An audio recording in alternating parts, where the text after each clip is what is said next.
Yo, what is good, everyone? Zik here, coming at you with another build guide, kicking off Diablo 4 with what I think is going to be not just one of the most powerful builds for Sorcerer, but also one of the most powerful builds in the game, and that is this Avalanche Sorcerer build.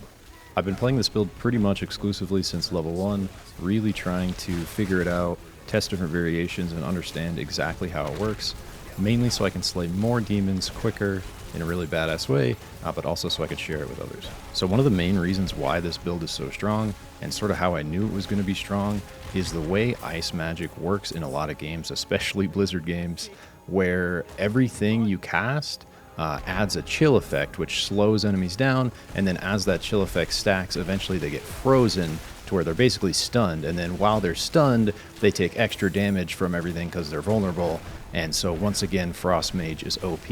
And I really wanted to take this theme that I see consistently through a lot of these games and figure out exactly how powerful it can be in Diablo 4.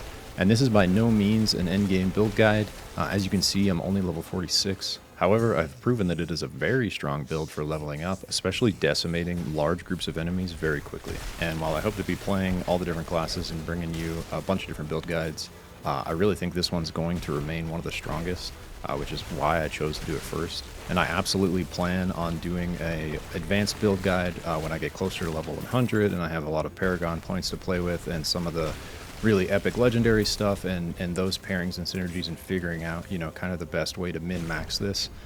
So stay tuned for that, but that'll be sometime in the future when I'm closer to level 100. Planning on doing a few different Sorcerer builds on the way up between 50 and 100 for sure.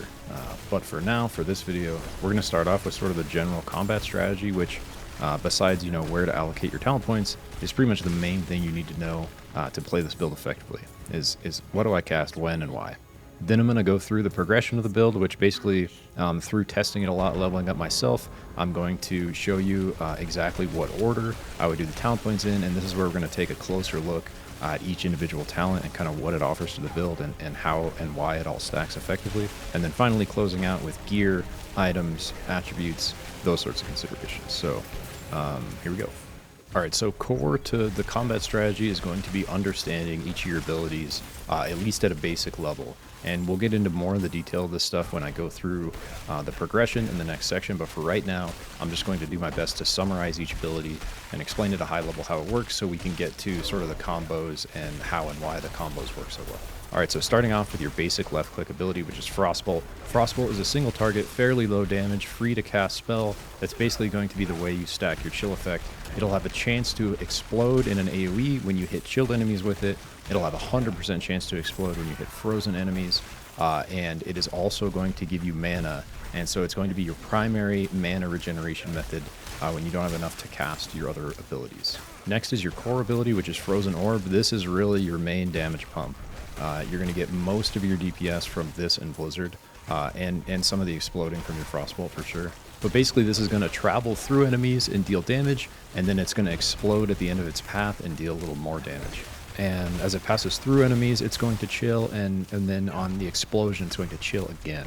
If you cast it above 50 mana, the explosion is going to hit for 30% more damage, and the explosion itself is always going to have a 25% chance to make enemies vulnerable, and if they're frozen, it will always make them vulnerable. So if you have an enemy frozen and a Frost Orb blows up on it, it will become vulnerable. So third one is going to be your first defensive skill, which is Frost Nova. Frost Nova is basically just a giant guaranteed freeze, freezing all enemies around you for 3 seconds. If you kill enemies while they're frozen by your Nova, you can reduce the cooldown up to 4 seconds. And in this build, Frost Nova is guaranteed to make enemies vulnerable for 4 seconds, increased to 6 seconds against bosses.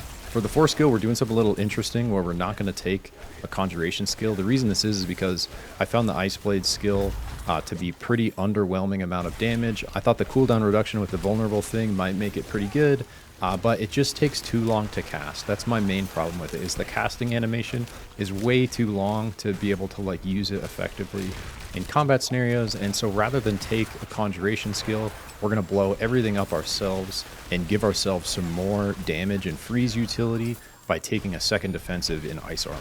And there's a lot of really cool barrier synergies deeper in the tree that we're going to pick up as well that actually lend ice armor very well to this build. And unlike Ice Blades, both Ice Armor and Frost Nova are instant cast, and you can do it when you're in the middle of any other animation. And so it's literally the opposite of an Ice Blades cast, which is like a 1 second, you know, kind of lock your character in place, can't do it while you're doing anything else. For our mastery skill, we're picking up Blizzard. This is pretty much the same as Blizzard in every version of Blizzard games, where you're dealing AoE frost damage over time that chills enemies every tick. This Blizzard's going to do 25% more damage to frozen enemies, and while you have a Blizzard up and active, your core skill, which is your Frozen Orb, is going to cost 10% less mana. For our ult, we're obviously grabbing Deep Freeze. This is just a gangster, giant AoE, immune, chill, Nova, awesome save explosion. It's really good, really satisfying to use, really fun, pretty self-explanatory. The main things the talent do is give you a barrier at the end for each enemy you froze while it's active, and when it ends, your non-ultimate cooldowns are reduced by 50%. And so that's actually a big deal that we're going to get into in a minute. And then finally, for the key passive, name of the game, we're grabbing Avalanche. And this is going to add a lucky hit effect so that your frost spells have a 10% chance to make your next cast of Ice Shards, Frozen Orb, or Blizzard consume no mana and deal 40% increased damage. Oh, and wait, the chance is doubled against vulnerable enemies, which the entire build is focused on freezing stuff and making it vulnerable. And so Avalanche procs all the fucking time. Alright, so we understand our abilities. Now how do we use them? The beautiful thing about this build is every one of your abilities pretty much is going to add a chill effect. Those chill effects are going to stack until something's frozen, and then when stuff is frozen, a lot of your abilities are enhanced because of that freeze effect. So Frostbolt will explode in an AoE 100% of the time off of frozen enemies. Frozen Orb's explosion will make enemies vulnerable 100% of the time if they're frozen. Frost Nova will freeze them and make them vulnerable at the same time and give you CDR on Frost Nova if you kill them while they're frozen. With Hoarfrost, you're dealing 9% more damage to chilled enemies and 18% more damage to frozen enemies with everything. And then on top of that, with Icy Touch, you're dealing 12% more damage to vulnerable enemies. So if you have stuff frozen and vulnerable, which is exactly what Frost Nova does, right off the bat from Icy Touch and Hoarfrost, you're dealing 30% more damage to that target. Combine that with the base effect of the vulnerable mechanic, which makes enemies take 20% more damage from all sources. And this is going to give everything you cast 50% bonus damage against frozen vulnerable enemies. So in summary, pretty much everything in your kit is going to add a chill effect. That chill effect is going to stack up until stuff is frozen. When stuff is frozen, it's going to enhance your abilities not only to deal more damage, but also to make stuff vulnerable so it takes even more damage. I forgot to mention Blizzard also deals 25% more damage to frozen enemies. So not only does everything you do gradually freeze, and not only do frozen targets take way more damage, but also frozen targets don't hit you, which is a real nice side effect of freezing everything, where it feels like you get to control the battlefield quite a bit more because you have this kind of constant field of chilling, slowing into freezing that's happening on everything around you. And with a combination of all your abilities, you can pretty much keep this slow and chill effect up on everything you're fighting, which makes you very good at surviving and exploding giant groups of enemies, which is extremely satisfying in this game. Alright, so bringing everything together with the combat strategy, we're going to talk about combos. So really, most fights you want to open up from as far away as you can with Blizzard. Blizzard's going to start that nice constant damage and that nice building chill effect that will build up into a freeze. Blizzard has a long range, you can cast it pretty much anywhere on screen, and then right after you Blizzard, you're going to want to try to chuck like 1 or 2 frozen orbs right on top of that Blizzard. And the idea is to get it to pass through the enemy and do damage, and then explode behind it and deal more damage. If something is frozen but not yet vulnerable, which is where its nameplate shows with like the purple border, hitting it with a frozen orb while it's frozen will proc the vulnerability. So this build is very strong by itself without any sort of item or legendary or imprint modifiers on it. And I played it all the way up to level 39 that way, but at 39 I did get a totally crazy staff drop with the frozen orb modifier, which basically makes it so your frozen orb will explode twice more for about 50% damage at the end of its first explosion. And both of those additional explosions are going to trigger the chill effect. And so if you're hucking out multiple frozen orbs, you can literally get a bunch of these stacking frozen explosions. And so I don't think that legendary perk is like necessary for this build, but it's really going to unlock the build for you if you can pick that up somewhere along the way.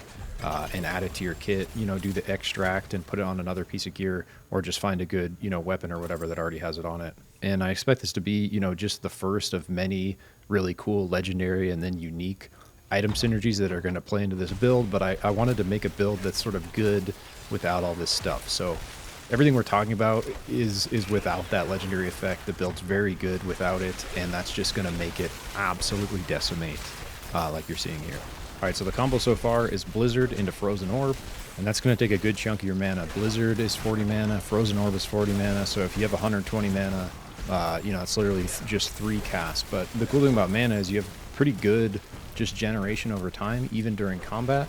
And so if you're not doing anything, you're slowly regenerating mana. So if you're kiting away or popping defensives or whatever, or in your ult, you're getting mana during those times. But basically, Blizzard and Frozen Orb are your 2 mana consuming abilities, and then Frostbolt, your left click basic ability, is like your mana generation ability. So you're basically mana dumping with Blizzards, and you're using Blizzard as sort of an area of control effect, right? Where you kind of want to try to keep Blizzard on everything around you up as much as you can. And then while it's in the Blizzard, you want to get some space and try to throw a Frozen Orb on top of it so it passes through and explodes behind him. And that's going to give you kind of the max amount of chill and the max amount of damage. Is if your Blizzard's already on something and you Frozen Orb through and behind it, that's, you know, a lot of times going to be enough chill to freeze it. And the beautiful thing about that is if you have a full mana pool, you can throw 1 or 2 more Frozen Orbs right in that same exact spot and get, you know, like 2 or 3 Frozen Orbs when something's just sitting there vulnerable, and you're getting that 50% damage stack from your talents on it that we talked about. And then if you have that legendary perk, you're getting those 2nd and 3rd explosions on those 3 orbs. So stuff's just getting absolutely deleted. And as you mana dump with Frozen Orb and Blizzard, you're going to want to regen in those gaps with your Frostbolt, and you really want to try to use your Frostbolt on stuff that's frozen, because that's going to turn your Frostbolt from a single target ability to an AoE explosion ability. And so it's basically this process of using your initial mana pool to Blizzard up everything and then freeze it with Frozen Orbs, and it's going to take a bunch of damage there, and then you're trying to hit it with your Frostbolt while it's frozen to explode it to everything around it and also generate mana while that's happening. And while you're doing all this, everything is going to want to close the gap on you and try to murder you. And so that's when your defensive abilities come in. And basically think of it as Frost Nova being your offensive defensive ability, and Barrier is kind of your defensive ability. The other really cool thing about Barrier is going to give you increased mana regen when you have it up. And so it's also good to just kind of throw on if you're in a mana starved period. But basically, as stuff comes up to you, you want to get ready to do a big AoE freeze, and that's going to give you that guaranteed 3-second freeze and that 4-second vulnerability. So as soon as stuff closes the gap on you, do your Frost Nova, get it all frozen, jump back, put a Blizzard on it if it's not already. If it is, start chucking Frozen Orb. So it's basically keeping 1 Blizzard on stuff. And remember, while Blizzard's active, your Frozen Orb costs 10% less mana. So it's freeze it, get some space, keep Blizzard on it, and blast it with Frozen Orbs. And then the Ice Barrier is really sick because we're actually building into a couple of the barrier passives that make it even better. And those are basically when you have a barrier active, you're applying 24% more chill. So the chill from all of your abilities are going to be stacking 24% faster. You're also going to get a barrier at the end of your deep freeze that scales based on how many enemies you froze during that ultimate. And when you pop ice armor, 50% of the damage you deal to vulnerable enemies while that ice armor is active actually gets added back into your ice barrier. So you basically have 50% barrier leech on vulnerable enemies while your ice armor is active. So ice armor is really great to pop kind of like right in that window where you just used Frost Nova and made stuff frozen, maybe like 2 or 3 seconds after that, right when you know, that freeze is about to end and you might start taking damage. Popping ice barrier while you're already dumping a bunch of damage from your Blizzard and your Frozen Orb explosions is going to really beef up the size of that barrier. So when you have this little window, you know, where you're out of mana and you don't have the cooldown of your Frost Nova or your Ice Barrier up, you can soak that damage. And this is the window where it leads kind of right into your ult, where once you've exhausted your mana pool with your Blizzard and your Frozen Orb, and then used your Frost Nova, you know, into an Ice Barrier at some point, you now have low mana with both of your cooldown abilities on cooldown. This is the perfect time to ult and go into a deep freeze, because the deep freeze is going to make you immune. So using it like when you're taking damage, like right after your shield ends, it's going to make you immune. You're going to do a shitload of damage and sort of refreeze everything while it's happening. Any spell like a frozen orb or a blizzard that you left up before you went into deep freeze is going to stack with that damage. It's just going to keep going. It's not going to cancel. You're going to regenerate mana while you're in this frozen state, and then you're going to come out of it with a barrier on the other side if you froze enemies while you were doing it. So it ends up being these really feel-good combos where you're trying to keep everything under a blizzard, and you're chucking as many frozen orbs at it as you can. When stuff's frozen, you're popping it with quick frost bolts to make it explode and give you mana. When stuff closes the gap, huge, frost nova to freeze it all and make it vulnerable for 4 seconds, jumping back and re-blizzarding and throwing more frozen orbs, and then popping your ice armor sometime in that burst window to maximize the amount you get out of your barrier. But you also don't want to pop it when you're not taking damage, right? So you want to do it like right at the end of your explosion, or if there's other mobs you've missed that are attacking you, basically popping it right in there. And then when that wears off, once you're in this state of low mana where both your defensive abilities are on cooldown, that is the perfect time to ult, go immune, do massive damage on top of what you were already doing while regenning mana. And the icing on the cake is that when your deep freeze ends, your non-ultimate cooldowns are reduced by 50%. So as soon as you hop out of that ult, the remaining cooldown on your Frost Nova and your Ice Barrier is going to be reduced by 50%. And you're going to be at full mana, which is going to let you kind of go right back into this combo where you re-blizzard everything, chucking frozen orbs into the blizzards, popping frozen stuff with your Frostbolt, freezing it with your Frost Nova when it gets on top of you, using your Ice Barrier when you're about to do a bunch of burst damage or take a bunch of damage or both, and then ulting in that gap where both your defensives are on cooldown or you're low mana.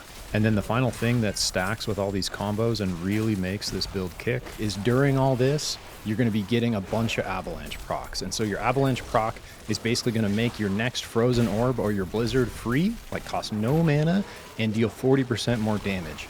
And the chances doubled against vulnerable enemies. So you're making everything vulnerable, you're nuking the shit out of it with Frozen Orb and Blizzard anyways, and so you don't even have to pay attention really to when Avalanche procs. You're just going to get a free 40% increased damage cast of either of those in your combo whenever that comes up. And so honestly, it's just a really feel-good passive that just makes your kind of main damage rotation just blast even harder. And yeah, I don't know if you can tell, I'm pretty excited about it. It's been so much fun to play, and I love just, absolutely like ice exploding everything. And so I hope that's, a good or useful description or summary of how to kind of bring all the abilities in this build together to really maximize the potential of it. And then the last really important things to hit on as far as abilities go are the enhancements you can do as a sorcerer. So the first enhancement I really encourage picking up at level 15 is the Frozen Orb enhancement. And this is going to make it so any non-basic skill, so everything besides your Frostbolt, is just going to have a 20% chance to launch a Frozen Orb out at a nearby enemy. And the cool thing about this Frozen Orb proc versus your normal Frozen Orb is your Frozen Orb has a set distance where you can't throw it shorter or longer. This one will exactly home to the nearest enemy. So it'll go a very short distance or it'll go a very far distance based on how close the nearest enemy is. So you almost get like a guaranteed direct hit with this proc, which makes it really cool. And by the way, if you have that legendary perk that makes your Frozen Orb explode twice more at the end, this extra proc one will also explode twice more at the end. So crazy value from that legendary perk with this enhancement. And then second one I would get at 30 is the Frostbolt enhancement, which is going to make direct damage from skills apply up to 15% chill. So basically what this is doing is really accelerating your chill curve, like how long it takes to chill, how much you have to hit stuff to chill on all of your skills. So by running this, everything you cast is going to have a 15% extra chill effect. So you're going to get that stacking chill to 100% where it's frozen that much quicker. And when stuff's frozen, it takes more damage, you can make it vulnerable, and it can't hit you. And so freezing stuff faster is very good. All right, guys, for this section, we're going to do it a bit differently, where I'm not going to really do much editing after the fact. It's going to be more of a podcast format where I talk through the skill trees, primarily the order of the abilities and how you want to take them as you level up, right? Because a huge part of Diablo is the leveling experience. And for sure, you want to, blast stuff really hard when you get to max level with a bunch of crazy items and stuff. But you really want to enjoy the journey to get there, and you want to be able to blow stuff up, good along the way there. Blow stuff up good. Well, school for kids who can't read good and want to learn other stuff good too.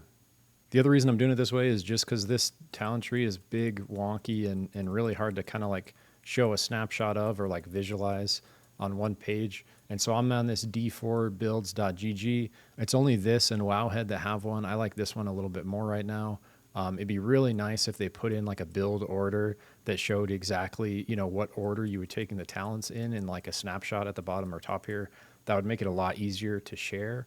But in the meantime, we're just going to kind of drive around in this window as I talk through primarily the order of the abilities, but also some deeper considerations when you think about the synergies between the abilities than what we covered in the combat section. And so I think the order is really important because when you think about a game like Diablo, a huge part of the experience is leveling up, right? And yeah, you want to have a build that's really good at high level and with all these legendary perks and everything, but you really want to have a good time getting there and enjoy the journey and be able to nuke stuff and blast stuff effectively on the way up as well.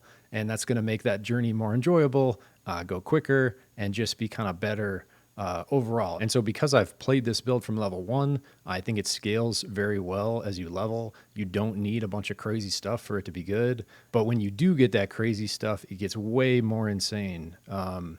To where, if you learn it and kind of master how to play it as you're leveling up, I think once you get to max level and are able to implement a lot of these legendary and unique item synergies and all this and Paragon points and all this extra stuff, it's going to absolutely decimate and you'll already be good at playing it.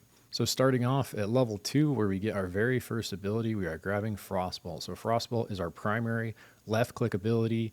It doesn't cost any mana to cast. In fact, it is our mana generation ability where we're going to use it when we are mana starved. And it's also going to be our main way to stack chill when we don't have any mana. And so every time you hit something with Frostbolt, it's going to get chilled for 15%. And then when you grab this second point for enhanced Frostbolt, it's going to give your Frostbolt a 15% chance to explode for like a little AoE damage on chilled enemies, but it's going to give it a 100% chance to do that against frozen enemies. And so this gradually stacks chilling. So the way I interpret these tooltips are like if it says chilling 15%, right? Every time you hit them with a Frostbolt, it adds 15% chill. So 2 Frostbolts is 30. 3 Frostbolts is 45, etc., till something hits 100% chill threshold, at which point it becomes frozen, right? And so as I'm talking through all this stuff, as you see all this stacking chill effect, that's just going to be, that much more quicker to get stuff to 100% chilled to where it freezes from that chill effect. And so before we grab the last upgrade to Frostbolt, we're going to grab at level 3, or when we ding level 4 here, our first rank of Frozen Orb. So Frozen Orb is our main DPS ability, and we're going to be using it probably more than anything else. It's going to be our main mana sink besides using Blizzard before it. And it's just a really fun, really satisfying giant frozen ball explosion. And the way it works basically is just a giant frozen orb that you throw a set distance. As it passes through stuff, it will chill and deal damage. And then at the end of its path, it will explode and again deal damage and chill.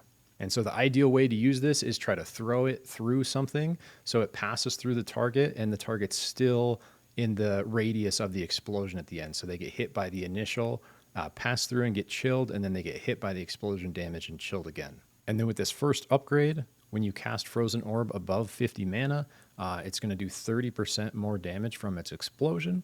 And then we're going to grab Destructive Frozen Orb as the final upgrade, which is going to give it a 25% chance to make any enemies it hits vulnerable. And then for frozen enemies, it will make them vulnerable 100% of the time. So this is basically going to really empower your Frozen Orb to be kind of your main vulnerability maker. Besides Frost Nova, which is guaranteed, this is going to be kind of your main proc to make stuff vulnerable, because at any point it has a 25% chance to do it, and if it's frozen, it has a 100% chance to do it. So hucking Frozen Orbs through anything, you're just going to get a ton of vulnerability procs happening. And then final point before we get our defensive, we're coming back up here to Glinting Frostbolt, and we're going to get this. So this is just going to make it so our Frostbolt generates a little more mana, I thought. interesting. This tooltip doesn't show it, but I think it's an extra 4 mana per hit is what this gives. So now we have enough to come down and get our first defensive when we ding level 8 here, and we're going to get Frost Nova, which is really an offensive ability disguised as a defensive ability, which is the reason we're going to take a second defense ability along with this Conjuration one being kind of garbage, in my opinion, right now. So Frost Nova is basically your guaranteed freeze explosion that just happens in a radius around your character.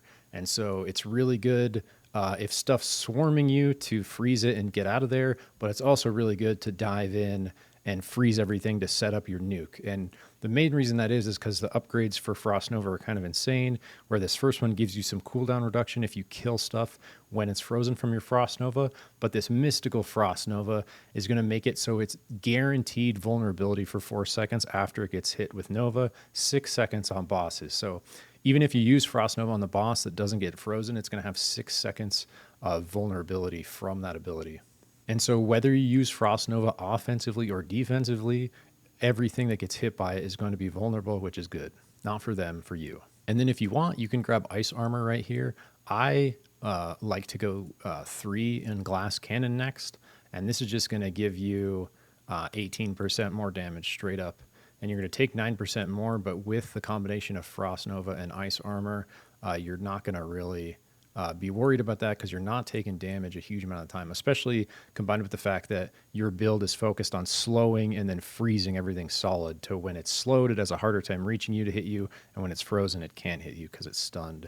And so in general, you're taking less damage than most classes, so you can afford to take 9% more if the exchange is dealing 18% more yourself. I always pretty much build Glass Cannon with magic kits, with mages or wizards in games, because it seems like they thrive. Their damage is their defensive, right? The more damage and DPS you're doing, the less damage you're taking generally. And so I always like that trade-off quite a bit. The main reason we're not getting a Conjuration ability, I touched on it earlier, but we can talk about it a little deeper here, is this just has a really... Ice Blades has a really slow cast animation where I found that early on as I'm trying to do it in combat, even with not that many mobs, a lot of times I'll get hit like 3, 4, 5 times in the 1 second it takes my character to slow down and cast this animation. And then when the blades come out, they really don't do that much damage themselves. And I thought they might be worth it because they do this... CDR effect on vulnerable enemies, but even the CDR effect is very minimal. So it's minimal damage, minimal CDR gain, and the CDR gain is only going to benefit, your ult and your Frost Nova because your other 3 abilities don't have cooldowns. And so instead of doing that, I decided there's some really cool barrier synergy stuff down here that... Ice Barrier just makes a lot more sense. Ice Armor makes a lot more sense. And the other reason Ice Armor makes a lot more sense is because of its final upgrade. So its second upgrade, you're going to get this mana regen, which is really good for this mana-thirsty build. But then the most important one is this Mystical Ice Armor. And this is going to make it so damage against vulnerable enemies contributes 50% more to Ice Armor's barrier. So this is literally, for these 6 seconds, the barrier's up, you're going to get barrier leech, 50% barrier leech on vulnerable enemies. And you'll find that a huge percentage of the enemies you're hitting in this build are vulnerable because the whole thing is about making stuff vulnerable so you can just explode it. And so this is just really sick because it makes even a level 1 ice armor become like potentially a full health shield if you nuke enough stuff in that window where you have ice armor active. The other really cool thing about these 2 abilities as defensives versus like this one as a conjuration is they're instant cast, and you can cast them at any point during any other animation. And so you can really kind of use them both to like save yourself, or really nicely with other abilities where you dive in Frost Nova and like ice armor right before you're gonna like unleash like a huge nuke or get hit or whatever. And especially with this barrier, you can potentially get a massive barrier for 6 seconds where even if you're taking a bunch of damage, if you're dealing enough damage, that armor's not going to break, right? All right, so next thing we're going to grab that's actually going to stay at 1 point forever is this Elemental Attunement. That's going to give us enough to get to our mastery, but the other thing it's going to do is give our critical strikes a 5% chance to just randomly reset one of these cooldowns.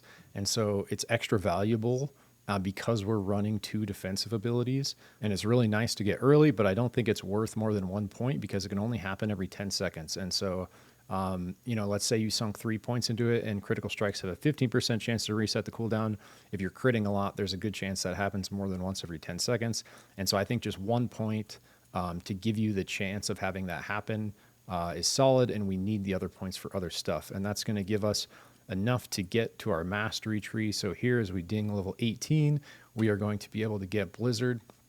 Blizzard is another huge part of our rotation where we talked about it in combat strategy, but you basically want to try to have Blizzard up on top of everything you're fighting at all times. That's the goal. And it's not always possible because of mana or stuff trying to whack you, but the goal is to basically have this constant rain of damage and freeze coming down on everything around you, not only to control the area so you can, move and get away from stuff because it's slowed or frozen, but also to continually deal damage and to slowly stack that chill effect so you can make it frozen, so you can make it vulnerable, so you can blow it up, right? And then the first upgrade we're going to get to that is Enhanced Blizzard, which, goes right into what I was just talking about, where anytime it's on frozen enemies, it's going to be dealing 25% extra damage. And then we are going to get Wizard's Blizzard because it's named so well, and also because it's going to make our Frozen Orb, which is like our main damage pump that we're going to be casting probably the most of, cost 10% less mana while we have an active Blizzard. And like 100% of time in combat, you're going to have like at least one active Blizzard because you're starting combat with a Blizzard. It lasts 8 seconds. Stuff's likely going to move out from under that Blizzard, so you're going to have to cast another one wherever it moves. If you're trying to make a zone where you're kiting through, you can put down a couple Blizzards that you're kind of diving and running back and forth through. And so whenever you're casting Frozen Orb, pretty much you're going to have a Blizzard active. So that's very useful to just make your mana go a little bit further. And here we're going to do something similar like we did with this Elemental Attunement, where we're just going to drop 1 point in this Align the Elements. And what that's going to do is, like, I found that like right around this level, like 20 range, elites start getting, like a little tougher, like a little more real, more health and such. And so this is just going to give us, for 1 point, that's all we're going to drop in it for now, is going to give us stacking damage reduction against elites. So as you're just running around, you're slowly getting up to 40% damage reduction. And you see, if I put more points in here, it still caps at 40%, right? And so with just 1 point, you're getting the max value from this talent, where you can still get up to 40%. It just takes 3 times as long than if you had 2 points. But, the value that you get when you engage on an elite, you still have the 40%, if you haven't got hit in a minute, versus if you had 3 points, right? So you get a lot of value for 1 point, and I found that this little bit of damage reduction goes a long way against elites, especially because we're trying to kite and not take damage. It just makes it so when we do take damage, it's less, and the longer the window where we're dodging damage, the less damage we're going to take in the next hit. So just a really nice, easy defensive mechanic that's just always up, that we can just grab for 1 point here. And now with 3 points left to get to our ult, we could do 1 in each of these passives, which we're going to get eventually. But before we do that, I think this is a good time to start scaling our ability damage. So this is where I would do a 2nd point in Frozen Orb, and then I would do a 2nd point in Blizzard, and then I would do a 2nd point in Frostbolt. That's going to get us to our ult, Deep Freeze, which is amazing, really awesome, fun, great, legendary ability.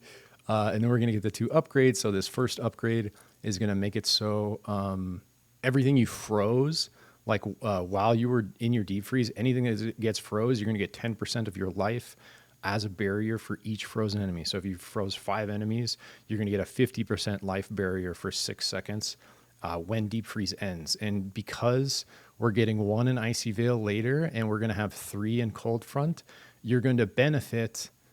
This 24% more chill is going to benefit not only from your ice armor being up, but also from your deep freeze barrier being up, right?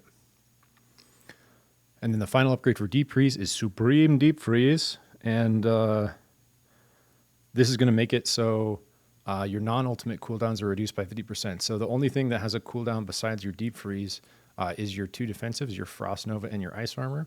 And so if you haven't listened to the combat strategy section, go check that out, because we talk about this synergy where there's really this perfect window where you rip Frost Nova and then Ice Armor, and then while those are on cooldown, that's when you can use this immunity of your ult combined with the mega damage on stuff that's already been, getting frozen from your other abilities, to get a bunch of freezes from this prime defreeze, and then to lower the cooldown of these 2 cooldown abilities you have, which are really good abilities. You want them up as much as you can. It's literally going to have the cooldown of both of these when you pop out of your ult. So the ult's basically like the end of your combo. You can regen mana while you ult, you're immune, you do tons of damage, you freeze stuff, and when you pop out, you get this 50% CDR on 2 of your main, kind of setup abilities. So really sick ult, really great synergy with this build. And yeah, okay, so from here, we're going to start working into these freeze passives off of this ult tree, which are pretty insane. So we're going to get 5% increased damage on elites, mainly so we can go get these other ones. So from here, we are going to do 1 point in Hoarfrost. So that's going to give us 3% against chilled, 6% against frozen. We're going to do 1 point in Icy Touch for 4% against vulnerable. We're going to do 1 point in Frigid Breeze, and that's going to give cold damage against vulnerable enemies. Chance to give you mana to just help you throw more frozen orbs and blizzards. And you can see here we have 3 points left, right? So what do we want to do with these last 3 points before we pick up Avalanche? Well, if you look at Avalanche, it's based off a lucky hit proc, right? And so is there anything we can do to boost the chance of that lucky hit happening? Well, yeah, there's a really good thing we can do, and it's drop 3 points into Precision Magic. That's going to up our lucky hit chance by 15%, right? And so in theory, 15% here, 10% chance here. So now our Avalanche has a 25% chance to proc off our damage, right? I don't know exactly if it works this way, but if it does, chances doubled against vulnerable enemies. So if it includes our Precision Magic in this chance of Avalanche, we're going to have a 50% chance to proc Avalanche against vulnerable enemies. Like, fucking insane, right? 50% chance. And what's this going to do is when it procs, your next Blizzard or Frozen Orb is going to cost no mana, so clear casted, and it's going to deal 40% more damage. And you don't even really have to pay attention to when this comes up, like I was talking about earlier. It literally will just happen, and you'll just get, a cast that does more damage and costs no mana of something you were already trying to do. And you don't even have to pay attention to how much or when it's proccing. You just know that it's proccing a ton off of all the vulnerable enemies you're hitting, and it's giving you a bunch of free casted bonus damage, blizzards, and frozen orbs. And not only does this Precision Magic benefit the lucky hit on this talent, but you also have a lucky hit on Frigid Breeze. And so once we get this maxed out, it's going to benefit that. You also have a lucky hit on Snap Freeze. So once we have this maxed out, it's going to benefit that. You also have a lucky hit on Elemental Attunement. So when you get that maxed out. So anyways, lucky hit, Precision Magic is going to really boost your Avalanche, but it's also going to boost a lot of other cool proc mechanics or chances we have in this build. So from here, I think it's a really good time to just finish scaling out your damage, right? And so what I would do is I would go 2 more in Hoarfrost to give you 9% against chilled and 18% increased damage against frozen. Then I would do 2 more in Icy Touch to give you 12% against vulnerable enemies, 12% more damage against vulnerable enemies. And then we go up here and we want to get these started, and then we want to finish out our core abilities, right? So we want to go 1 here, 1 here, 1 here, right? So all these are active now and they have a chance of happening. But before we max those out, I really think the play is to go max Frozen Orb for the next 3, max Blizzard for the next 3 after that, then max Snap Freeze, then max Cold Front, then max Frostbolt. And this is going to leave us at a point where we're level 50 and we've gotten like 4 of the 10 skill points available from the territory bonuses or the Lilith statues, right? The extra ones. And so we have 4 left to spend, but we have a fully ranked primary ability, we have a fully ranked core ability, and we have a fully ranked mastery ability. And you can really leave both of these at rank 1, and they're super effective because all this ranking up does is reduce the cooldown. You see 24 to 22.8. You're already getting cooldown reduction on this from this. You're already getting cooldown reduction on this from your Supreme Deep Freeze after your ultimate. And so you don't really need that CDR, and this is more of a setup ability anyways.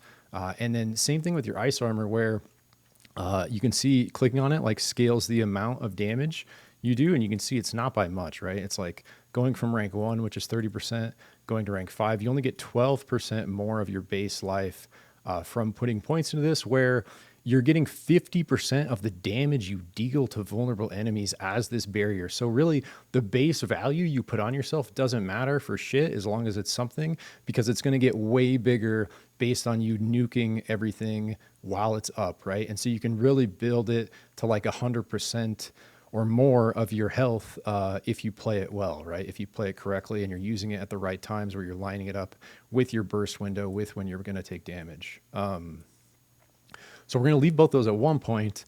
And so what's left to max out? So this Frigid Breeze is just going to make your mana go that much farther. It's going to capitalize on the lucky hit proc from here from Precision Magic. And then Snap Freeze is already maxed out. Cold Front is already maxed out.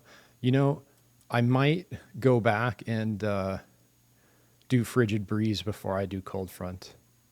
You know, so max out's right before I did Cold Front, I might do Frigid Breeze first, and then Cold Front, and then Frostbolt.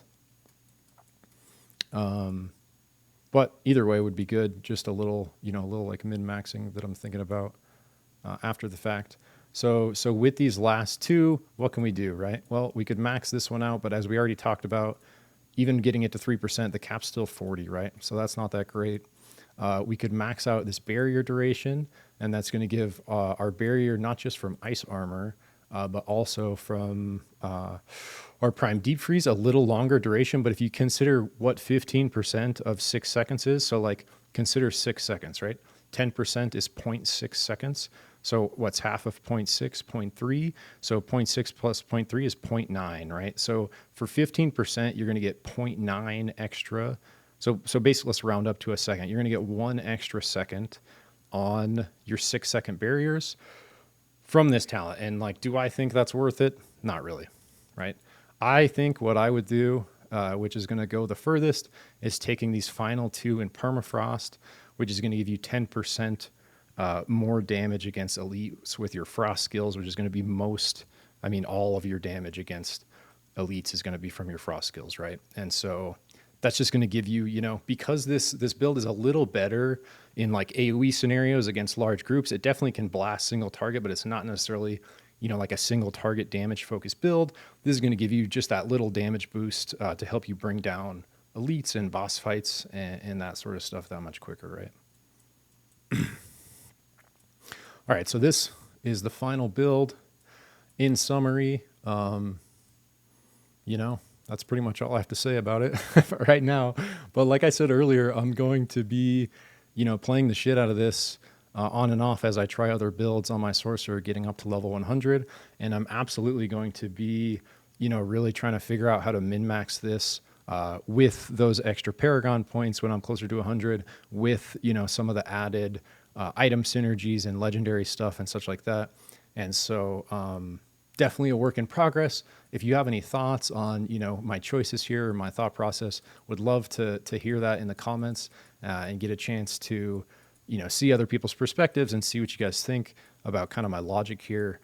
But so far, the way it's been playing out in game, been very fun, very satisfying, very strong. So yeah, that is the build progression. All right, so I think normally this final section is going to be about like items and gearing and such, but I realized I just don't know shit about that yet. And I really like to, you know, kind of figure that stuff out as I go versus like looking a bunch of shit up at what all the legendary perks are, this and that. And so that kind of stuff I'm going to cover probably when I make, an advanced build guide for this closer to 100, when I have all the Paragon points and stuff like that. And you can really get a clear picture of what legendary and unique item perks are at your disposal and what you can do with those imprint things and all that kind of stuff. But because I don't have that quite figured out yet, I'm not going to attempt to explain it to you because that would be dumb. But if anyone has gotten, further than me and has suggestions on some legendary perks or unique items or those imprints you can find through dungeons or that kind of stuff that you think would be really good with this build, would love to see that stuff in the comments. Yeah, really loved just hearing people's feedback on stuff they've tried, what they think is good, if they've tried this and how it's working for them.